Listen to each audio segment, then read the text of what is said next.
Hey everybody, it's Dan Sims again with Success by Day, and today I'm going to be talking to you about something from this book, Civilization and Its Discontents by Sigmund Freud.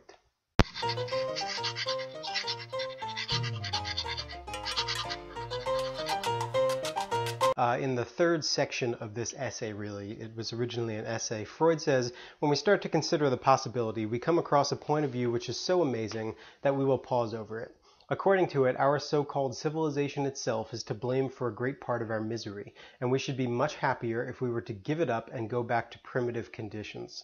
I call this amazing because however one may define culture, it is undeniable that every means by which we tried to guard ourselves against menaces from the several sources of human distress is a part of this same culture. How has it come about that so many people have adopted this strange attitude of hostility to civilization? This is something that I have, it specifically relates to me because I've thought how great would it be if we could go back to the time where, or to create a new time where we were hunters and gatherers, where we not only had the eat what you kill mentality, but lived in the eat what you kill mentality, in the eat what you kill lifestyle. And I have since realized, it was a fleeting thought, I've since realized that that's kind of ridiculous. We have all these amazing things, opportunities, and resources at hand, and to squander those or to wish them away would be ridiculous. But the real point that I'm trying to make here is that basically Freud is saying, why is it that people blame their society, their civilization, for their discontent, for their unhappiness? And it's a really great point. I think a lot of people use that as an excuse not to work hard or not to take the risks that are required to do what they want to do in life. Instead, it's easy to say, well, I grew up in a poor neighborhood.